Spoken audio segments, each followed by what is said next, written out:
بسم اللہ الرحمن الرحیم۔ السلام علیکم ناظرین، میں طارق اسماعیل ساگر آپ کی خدمت میں کچھ تاریخی سچائیوں کے ساتھ حاضر ہوں۔ ناظرین کرام، تاریخ کا پہیہ بہت بے رحم ہے۔ یہ جب چلتا ہے نا الٹا، تو پھر جو اس کے راستے میں ہے اس کو کچل کے رکھ دیتا ہے اور ایسی ایسی سچائیوں کا انکشاف کرتا ہے، انسان کی حیرت گم ہو جاتی ہے۔ دنیا کے جتنے بڑے انسان دنیا میں آتے ہیں نا، ان کو اللہ تعالیٰ ایک خاص ویژن دے کے دنیا میں بھیجتا ہے اور وہ ایسا کام کر کے جاتے ہیں، ایسی اپنی تعلیمات چھوڑ کے جاتے ہیں جو صدیوں تک آنے والی نسلوں کو متاثر کرتے ہیں۔ میں سمجھتا ہوں 20ویں صدی کا ایک جو مجدد تھا، جو ولی اللہ تھا بہت بڑا، اس کا نام تھا حضرت قائد اعظم محمد علی جناح رحمۃ اللہ علیہ۔ میں یہ سوال اپنے آپ سے کرتا ہوں، قائد اعظم کو اللہ نے جس سعادت سے نوازا، ان کے دور میں، اس زمانے میں 1947 کی بات میں کر رہا ہوں، بر صغیر پاک و ہند میں سینکڑوں اولیاء کرام، بڑی بڑی گدیاں، یہ جتنی بڑی گدیوں کے نام لے لینے، سب اس وقت موجود تھے۔ اللہ نے یہ سعادت یار ایک داڑھی منڈے کو، ایک انگریزی زبان بولنے والے کو، جس کو ڈھنگ سے میرا خیال اردو بولنی نہیں آتی تھی، اس کو اس سعادت سے کیوں نوازا کہ اس کے ذریعے دنیا کی سب سے بڑی مملکت خدا داد اسلامی جمہوریہ پاکستان کا قیام عمل میں آیا۔ دو قومی نظریے کی بنیاد پر بننے والا دنیا کا پہلا ملک یہ ہے، پہلی سب سے بڑی اسلامی قوت یہ ہے، ایٹمی طاقت یہ ہے، اور اللہ نے اس کو بہت ساری اور بھی خوبیوں سے نوازا ہے۔ اور قائد اعظم کہا کرتے تھے کہ اگر ہم نے ڈھنگ سے اس کو سنبھالا تو یہ ایک ایسی تجربہ گاہ ہے جہاں سے جو دین کی شکل نکلے گی، ماڈرن اسلام کی، وہ پوری دنیا میں پھیلے گی اور اللہ کا پیغام جو ہے پھیلے گا۔ اتنا گریٹ انسان تھا جس نے اپنی چند دنوں کی زندگی میں فلسطین کے متعلق فیصلہ کر دیا، جس نے بالکل اسٹریٹ وے کہہ دیا کہ سوال ہی پیدا نہیں ہوتا، میں نہیں اس کو تسلیم کروں گا، یہ ظلم کی بنیاد پہ بننے والی ریاست ہے۔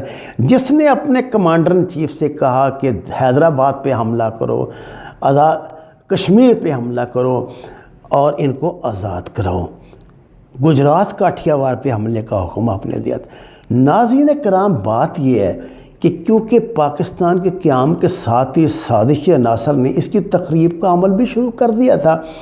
میں آپ کو وہ باتیں تو نہیں سنانا چاہتا، آپ کو بور نہیں کرنا چاہتا، آپ نے درجوں مرتبہ سنی ہوگی، لیکن ایک میں آپ کو آج کی سچائی بتاتا ہوں۔ آپ کو پتہ ہے اس وقت دلی میں 15 لاکھ جو انڈیا کے کسان ہیں، جن میں کوئی 10 لاکھ قریباً سکھ ہیں، باقی دوسرے ہیں، وہ بیٹھے ہوئے ہیں۔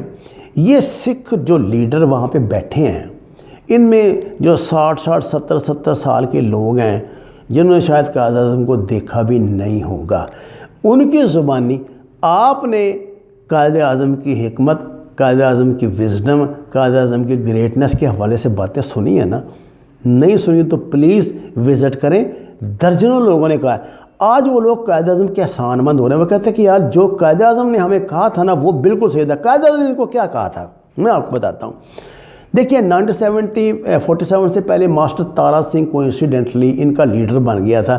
ان کی سیاسی جماعت ایک ہی ہوتی ہے جس کو اکالی دل کہتے ہیں، اس کی لیڈرشپ اس کے ہاتھ آگے، تو وہ سٹوج بنا ہوا تھا کانگریس کا۔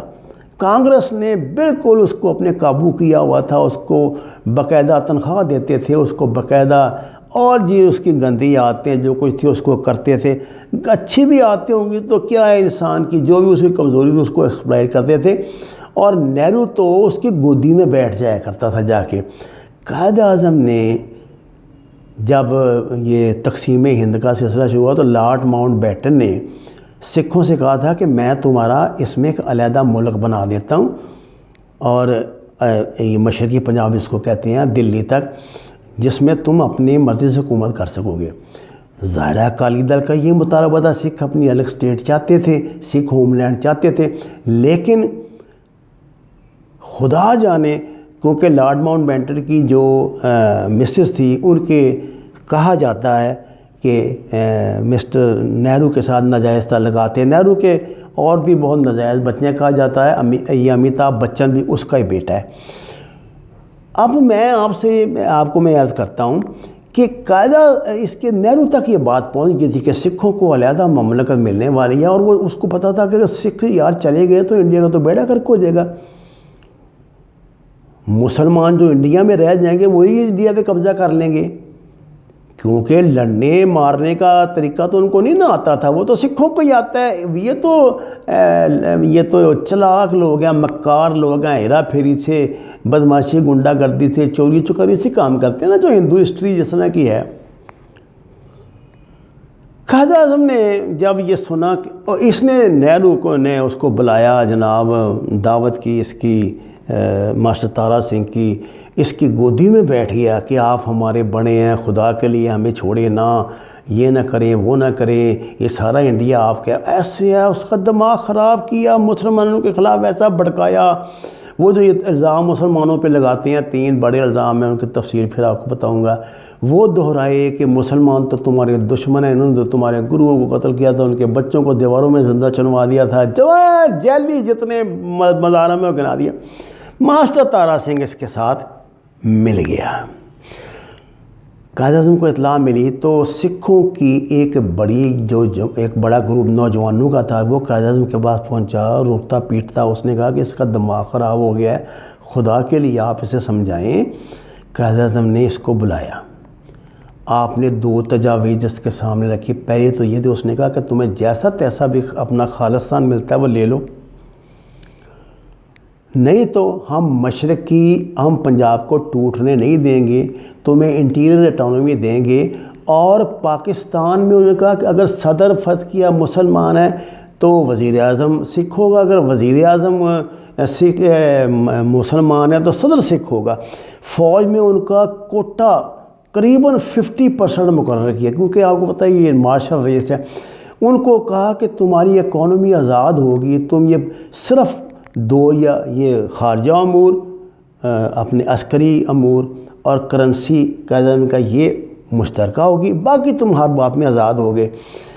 ماسٹر تارا سنگھ مان بھی گیا تھا، لیکن وہ پتہ آپ کو ہندو بڑے چلاک، انہوں نے بھیجنا، اب اس کو ورگلا لیا۔ اس نے لاہور میں کھڑے ہو کے تلوار لہرائی، یہ جہاں قومی اسمبلی ہماری پنجاب اسمبلی کے ساتھ، اس نے کہا کہ جی انہوں نے ہمارے گروہوں کو قتل کیا تھا، میں ان کو نہیں چھوڑوں گا، یہ کروں گا۔ یہ فسادات کی بنیاد تھی اصل میں۔ ماسٹر تارا سنگھ سے چلاکی سے نہرو نے دلوائی۔ نہرو یہ چاہتا تھا کہ سکھوں اور مسلمانوں کو ٹکرا دے تاکہ یہ آپس میں لڑیں اور سکھ کمزور ہو کر اس کی جھولی میں آ گریں، اور ایسا ہی ہوا۔ اب یہ تاریخ ہے، بڑی ظلم سکھوں کے ساتھ بھی ہوا، ہمارے ساتھ تو بہت زیادہ ہوا، ان کے ساتھ بھی کم نہیں ہوا۔ جب ہم غیر جانبداری سے تاریخ کا مطالعہ کرتے ہیں نا، تو بہت ساری باتیں جو ہمارے علم میں نہیں ہیں وہ آ جاتی ہیں۔ ناظرین کرام، قائد اعظم نے ماسٹر تارا سنگھ کو ایک بات کہی تھی، اس نے کہا دیکھو یہ 1000 سال غلام رہے ہیں ہمارے، 1000 سال انہوں نے مسلمانوں کی اور انگریزوں کی غلامی کی ہے، تم نے ان کو غلامی میں دیکھا ہے، آزادی میں یہ کیا ہو جائیں گے تم اس کا تصور نہیں کر سکتے، یہ تمہیں کھا جائیں گے، تمہیں نہیں جتنی انڈیا میں اقلیتیں ہیں سب کو کھا جائیں گے، اس لیے میں مسلمانوں کے لیے الگ گھر بنا رہا ہوں، چھوٹا صحیح لیکن اپنا گھر ہوگا۔ ماسٹر تارا سنگھ بیوقوف کے دماغ میں یہ بات نہیں آئی۔ آج آپ دیکھ لیں کسان اندولن میں ہر روز ایک تقریر کسی سکھ لیڈر کی یہ ہوتی ہے جس میں وہ ماتم کرتا ہے اپنی لیڈرشپ کا، ماضی کا، اور کہتا ہے کہ محمد علی جناح نے بالکل صحیح کہا تھا، محمد علی جناح صحیح کہتے تھے، یہ کہتے۔ اس سلسلے میں میں نے کتاب بھی لکھی ہوئی ہے، خالصتان ماضی کا خواب مستقبل کی سچائی، جس میں میں نے بڑی تفصیل کے ساتھ، بہت بڑے صحافی تھے، میم شین قائد اعظم کے بہت قریب رہتے تھے، انہوں نے اس پہ کالم لکھا تھا، وہ کالم بھی میں نے اس کتاب میں دیا ہوا ہے، جس میں بتایا گیا کس طرح یہ ملاقات ہوئی تھی، میم شین کے ذریعے ملاقات ہوئی تھی، اور وہاں سے یہ مطمئن ہو کر گیا، بعد جا کے اس نے کیا حرکت کر دی۔ دیکھیے اس کا خمیازہ انہیں بھگتنا پڑا۔ آج سکھوں کا جینوسائیڈ جو ہے نا 47 سے شروع ہو گیا تھا۔ 15 اگست 1947 کو بھارتی حکومت کے انٹیریئر منسٹری نے جو پہلا آرڈر جاری کیا وہ یہ تھا کہ سکھ ایک جرائم پیشہ قوم ہے، ان سے مجرموں کا سلوک کیا جائے، جو ادھر سے آ رہے تھے پاکستان سے لٹ پٹ کے بیچارے جو جا رہے تھے، جس پر پھر آگے ساچی ساکھی کتاب بھی لکھی گئی ہے، اور یہ جو ان کے پہلے ICS سے سردار کپور سنگھ، انہوں نے استعفیٰ بھی دے دیا تھا وہ ڈپٹی کمشنر تھے اس وقت کانگڑا کے شملہ کے، ان کے پاس یہ آرڈر پہنچا تھا، انہوں نے استعفیٰ دے دیا تھا۔ پھر اس کے بڑے بڑے جرنیل جو تھے سکھوں کے، انہوں نے استعفیٰ دے دیا، ان کا نکال دیا گیا۔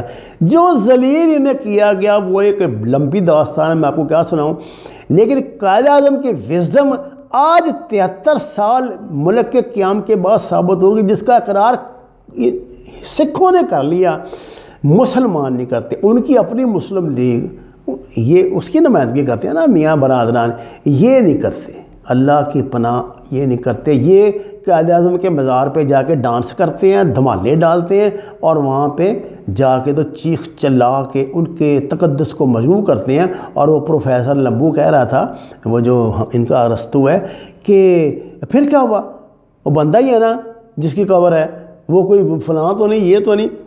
کہیں وہ بات سن لیتے تو آپ کا بھی خون میری طرح کھولتا۔ یہ احسان فراموش لوگ ہیں، سکھ احسان فراموش نہیں ہے، یاد رکھیے۔ جو ہم نے ان کے ساتھ نیکی کی تھی انہوں نے اس کو یاد رکھا ہے، برائی کو ہم بھلانے کی کوشش کر رہے ہیں انشاءاللہ۔ ناظرین کرام، بڑے لوگوں کی بڑی باتیں ہوتی ہیں، وزڈم ہوتی ہے اس میں، اس کے پیچھے ایک بہت بڑا فلسفہ ہوتا ہے۔ قائد اعظم نے یہ ملک ایسے نہیں بنایا تھا۔ قائد اعظم نے سکھوں کو جو باتیں کہی تھی آج یاد کر کر کے اب تقریر سننے دھاڑے مار مار کے رو رہے ہیں کہ کاش ہم نے جناح کی بات مانی ہوتی۔ وما علینا الا البلاغ المبین۔ ناظرین کرام، قرآن اور نماز سے ہدایت حاصل کریں، ہمارے چینل کو سبسکرائب کریں، لائکس دیں، اور سچ کے سفر میں ہمارے ساتھی بن جائیں۔ آپ کا بہت شکریہ۔